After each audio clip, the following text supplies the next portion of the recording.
Now I am going to start chapter 4. This chapter is devoted to the elliptical partial differential equation.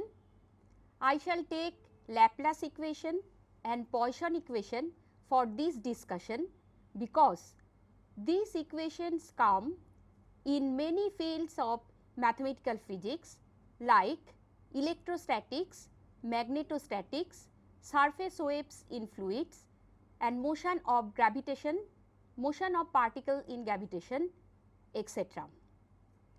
And I shall show that there is an important role of boundary condition in the solution of Poisson's equation and Laplace equation. So, it is important to discuss about the boundary condition together with the solution of a Laplace equation. Thus, the entire chapter is divided into 3 modules. In module 1, I shall discuss about different boundary conditions. Apart from that, I shall discuss about harmonic function and its application, and I shall also discuss how to derive Laplace equation in different coordinate system. Now, I am going to the first slide of module 1. The Laplace equation with n independent variables can be written as grad square psi equals to 0, where the domain of the function is the set omega, which is subset of Rn. The equation is written in equation number 1, and the Poisson equation is written as grad square psi equals to f, where the function psi and f are defined over the domain omega, which is subset of Rn. The operator del square is defined as del 2 del x1 square plus del 2 del x2 square plus del 2 del xn square. It is to be noted that Cauchy problem for the Laplace equation is not well defined, because the Cauchy problem for Laplace equation in a bounded domain V is overdetermined. We cannot specify both psi and its normal derivative del psi del n on the surface S of the bounded domain capital V. Thus, we have to choose either the value of psi on S or the value of del psi del n on S. Now, according to the boundary condition, we can categorize the problem into 4 categories. Now, according to boundary condition, we can divide the problems into 4 categories. So, now I am going to discuss about Dirichlet problem. Dirichlet problem is defined as following. Let small g be a continuous function prescribed on the boundary S of a bounded region capital V. Then the problem is to determine a function psi, which is function of 3 independent variables x, y, z, satisfying the equation grad square psi equals to 0 at any point within V and on the boundary of V, that is on S, the value of psi is equals to the function g.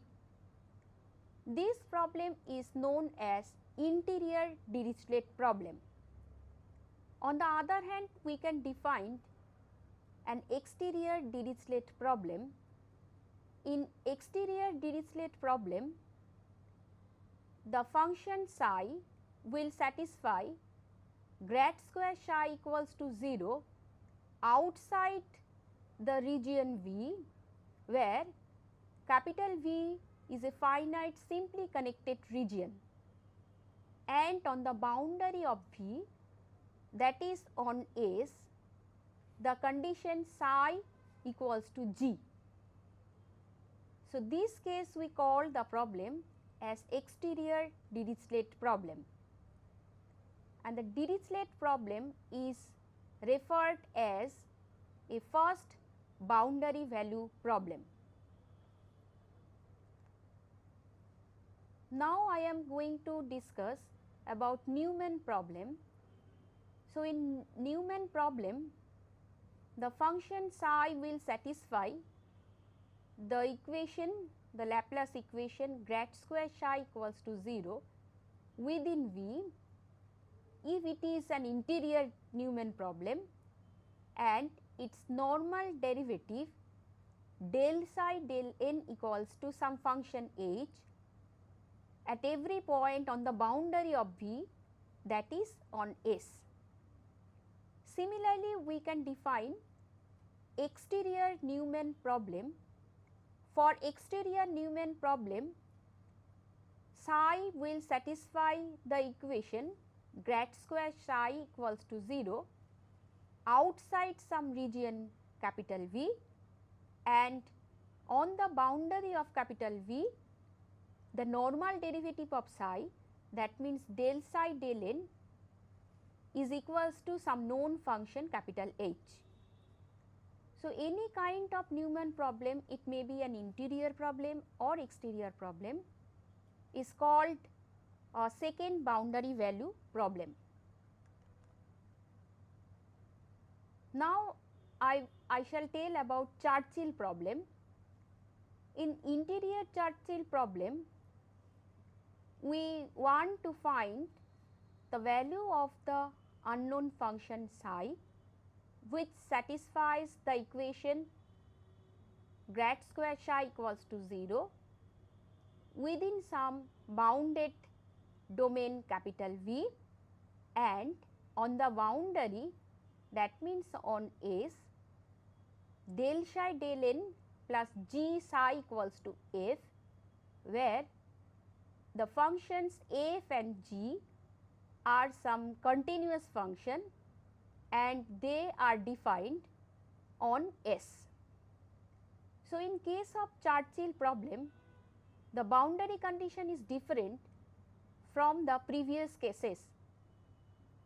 When the boundary conditions is given in this form, that means on the boundary the function, the sum of the function psi and its normal derivative is defined, then it is called Churchill problem. In the similar way, we can define exterior Churchill problem, and Churchill problem is also called a third boundary value problem. Now I am going to discuss about Robin problem. For interior Robin problem, we mean we have to find an unknown function psi which satisfies the equation grad square psi equals to 0 within a finite domain capital V, and on the boundary of capital V, that means on S, psi is equal to f1 on S1 and del psi del n equals to f2 on S2, where S is the union of two boundaries S1 and S2. In the similar manner, we can define exterior Robin problem. Robin problem is also referred to a mixed boundary value problem or fourth boundary value problem. It is to be noted that the boundary value problem associated with Poisson's equation can be formulated in a similar way. In this section, we are going to discuss about harmonic function and its properties. A function psi is called harmonic at a point x, y, z if it satisfies the Laplace equation.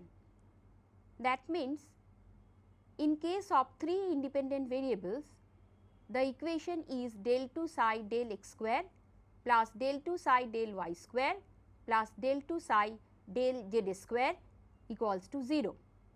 A function psi is said to be harmonic in a domain if it is harmonic at all points in that domain, and a function is said to be harmonic in a closed region R if it is harmonic at all interior point of that region.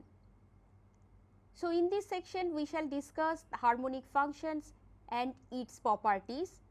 Apart from that, I shall discuss the mean value theorem on harmonic function, and lastly I shall discuss about maximum minimum principle and its consequences. So, for the discussion we have to go to slide show. I have already defined a harmonic function. Now, I am going to discuss some properties of harmonic function.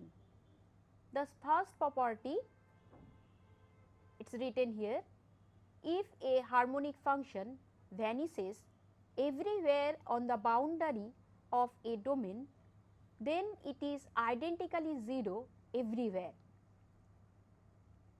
Proof is also given here. Let psi be a harmonic function. So, grad square psi equals to 0 in a domain V, and it is given that the value of psi equals to 0 on the boundary S of V. Now, using Green's identity, we can write integration over the volume V psi grad square psi dV plus integration over V grad psi whole square dV is equal to surface integral of psi del n over the surface S.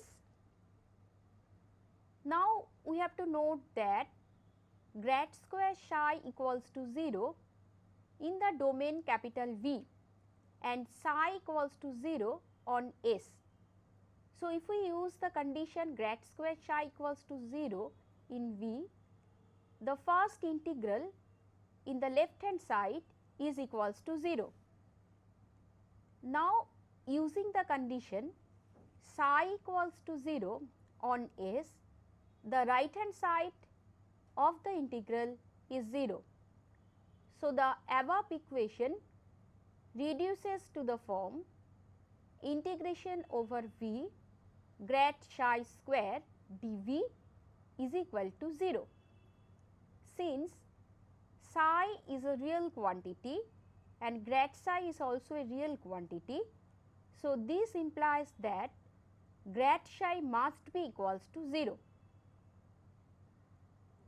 This also implies that psi must be equals to constant in the domain V, but psi is continuous in the domain V and the boundary S, and in the boundary we know that psi takes value 0. So, psi must be equals to 0 in V using the continuity condition. So, this property is proved here. Similarly, we can prove the another property. This is property number 2.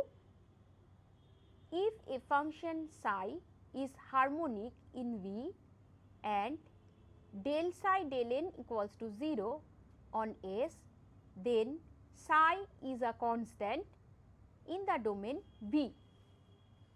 This property can be proved in the similar way as we have done to prove the property number 1. Now, I am going to discuss third property. It says that if the Dirichlet problem for a bounded region has a solution, then it is unique. I shall prove this property here.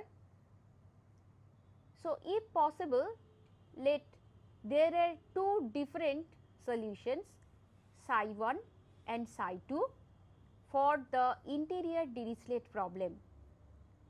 That means, psi 1 will satisfy the Laplace equation grad square psi 1 equals to 0 in V and psi 1 equals to some known function g on the boundary S, and there is another solution psi 2 which will satisfy the Laplace equation grad squared psi 2 equals to 0 in V and psi 2 equals to G on S. Let psi is equal to psi 1 minus psi 2. So, grad square psi is equal to grad square psi 1 minus grad square psi 2. So, its value equals to 0 in V, and this psi will satisfy the boundary condition psi on S equals to psi 1 on S minus psi 2 on S. So, that equals to G minus Z, that means equals to 0 on S. Now, if we recall property number 1, from that property we can say that the solution of the equation grad square psi equals to 0 in V and psi equals to 0 on S is psi equals to 0 on V plus S. That means psi 1 is equal to psi 2 on the domain V as well as on the boundary S. So, this implies that the interior Dirichlet problem has a unique solution. This property can easily be proved in case of exterior Dirichlet problem also. Now, this is property number 4. It is regarding Newman problem. It says that if the Newman problem for a bounded region has a solution, then it is either unique or differs from one another by a constant. So, proof is given here. If possible, we assume that there are two distinct solutions psi 1 and psi 2 for this Newman problem. This implies grad square psi 1 is equal to 0 in V and del psi 1 del n equals to some known function h on S, and psi 2 will satisfy grad square psi 2 equals to 0 in V and del psi 2 del n equals to h on S. In the similar manner, we assume a function psi which is difference of the above two functions psi 1 and psi 2. So, psi equals to psi 1 minus psi 2, and if we see grad square psi is equal to grad square psi 1 minus grad square psi 2. So, its value is equals to 0 in V, and if we take the normal derivative of psi, that means del psi del n on S, its value is equals to del psi 1 del n minus del psi 2 del n. So, that is equals to h minus h equals to 0 on S. Again, using property 2, we can conclude that psi equals to constant on V plus S. If the constant is 0, then psi 1 is unique. That means psi 1 is equal to psi 2 in V. So, this proves this property. So, for this case, psi, the solution may be unique or they may differ from one another by a constant. Now, I am going to define spherical mean. Let V be a bounded region enclosed by a closed surface S and P be a point within V. So, figure is given here. So, P is a point which has coordinates x, y, z, and around P we are drawing a sphere of radius small r, and the surface of the sphere is denoted by sigma. And we have drawn the circle or sphere in such a way that sigma lies entirely within V, then if psi be a continuous function in V, its spherical mean is defined as psi bar r is equal to 1 divided by 4 pi r square surface integral of psi d sigma. That means we are taking the integral over the surface of the sphere sigma, and q is any variable point on the surface of the sphere sigma, and d sigma is the element of surface. So, this is nothing but average of the value psi over the surface of the sphere sigma. Now, I shall state one important theorem which is known as mean value theorem for harmonic function. This theorem states that suppose the function psi is harmonic in a bounded region V and P be a given point in V, then sigma, let sigma be a sphere with center at P and radius r, such that sigma lies entirely within the domain, then psi at the point P is equals to the psi bar r, which is the spherical mean of the function psi over the surface sigma, where sigma is a sphere of radius smaller and with center at the point P.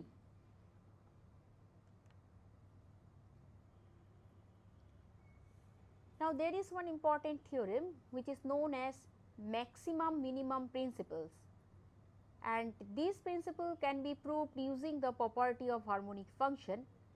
First, I shall state the theorem and then I shall prove this theorem. So, this theorem states that if psi be a continuous function in V plus S and it is harmonic in the region V, which is bounded by the closed surface S, and we also assume that psi is not constant everywhere on V plus S, then the maximum and minimum values of psi must occur on the boundary. Proof: if possible, we assume that psi attains its maximum value m at some interior point P of V. Since psi has a maximum at P, we can construct a sphere sigma about P of radius r such that sum of the values of psi on sigma must be less than m. This is the property of having maximum value of a function.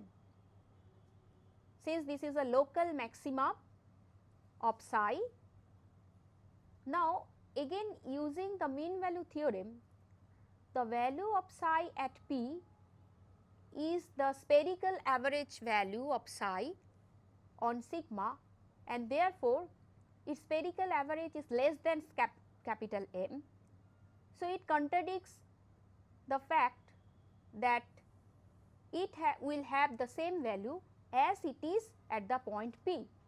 Hence, psi must be constant over the entire sphere sigma. Now, suppose Q be another point in the domain capital V. Now, we connect the point Q with the point P by an arc such that the arc lies entirely within the domain V. Now, by covering this arc with spheres and using Heine-Borel theorem for choosing a finite number of covering spheres, we conclude by considering the above argument that psi has the same constant value at Q as at P. Hence, it is impossible for psi to attain its maximum value at any point inside V. So, it implies that phi must attain its maximum value at some point on the boundary S of V. So, a similar argument shows that psi attains its minimum value on S. So, in this theorem we learn that maximum or minimum value of the function psi is attained only on the boundary S of the domain V. Now, there is another important theorem which is called stability theorem, which says that the solution of Dirichlet problem depend continuously on the boundary values. Proof: let psi 1 psi 2 be two solution of Dirichlet problem satisfying the equation grad square psi 1 equals to 0 together with the boundary condition psi 1 equals to g1 on the boundary S, and the another solution psi 2 will satisfy the Laplace equation grad square psi 2 equals to 0, and it will also satisfy the boundary condition psi 2 equals to g2 on the boundary S of the region capital V. Now, we construct a function psi which is equals to psi 1 minus psi 2. Now, if you think about the equation satisfied by the function psi is grad square psi is equal to 0 in the region V and psi equals to g1 minus g2 on the boundary S of the region V.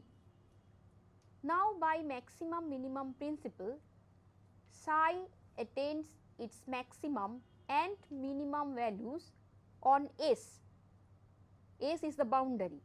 Hence, at any point within V, we have for any given epsilon greater than 0 minus epsilon less than psi minimum is less than equals to psi less than equals to psi maximum, which is less than epsilon.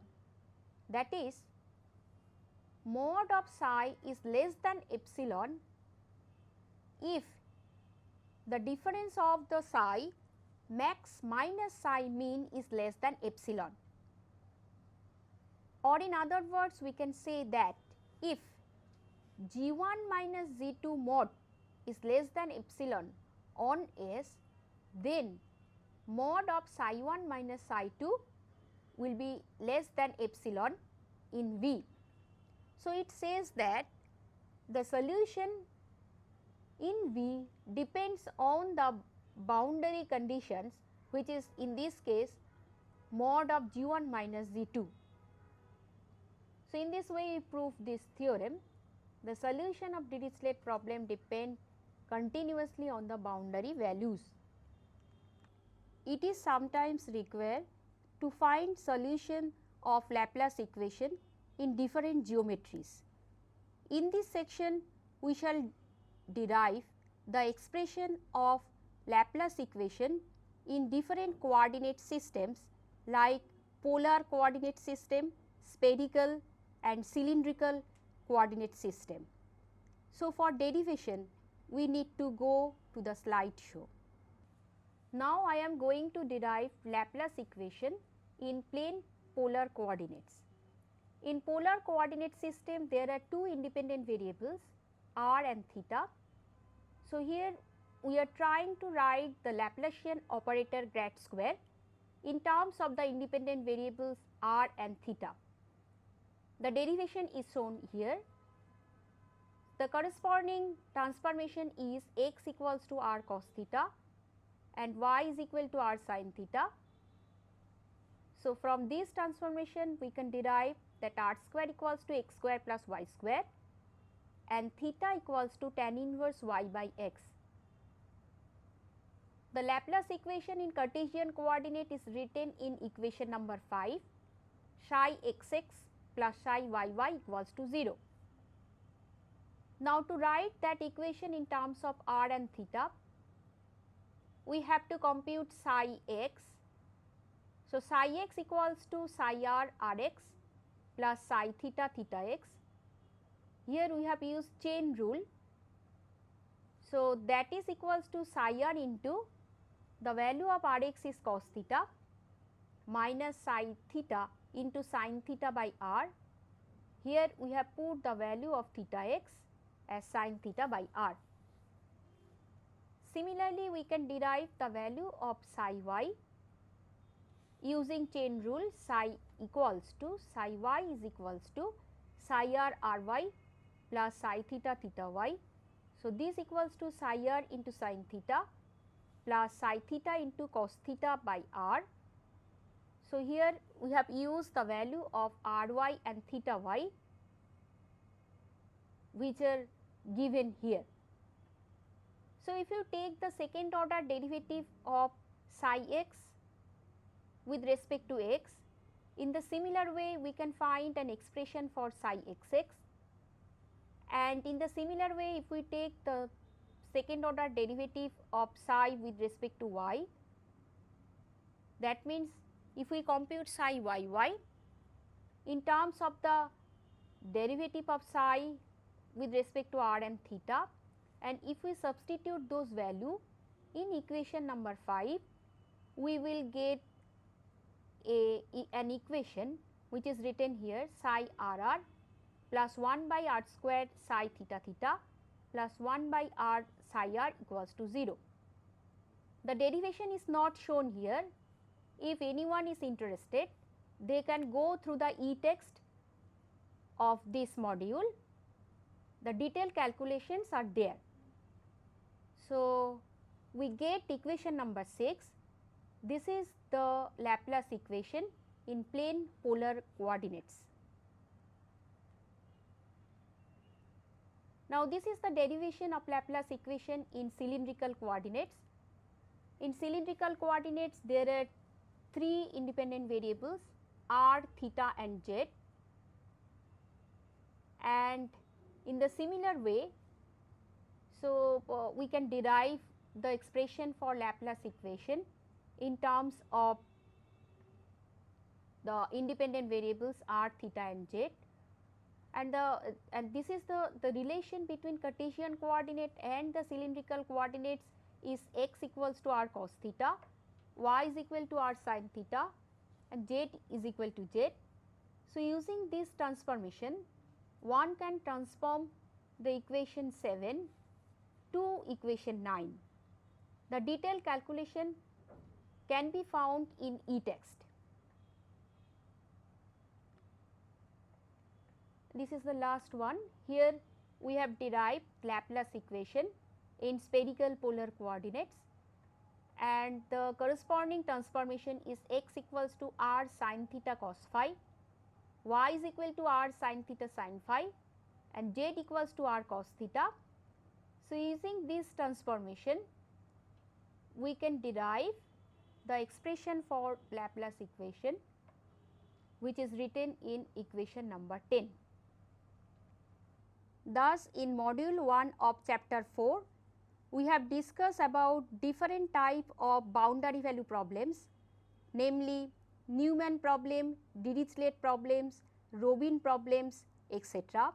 We have discussed about harmonic functions and its properties, and we have also discussed about maximum minimum principle and its consequences, and lastly we have derived the expression for Laplacian operator in different coordinate systems. In this way, we end this module.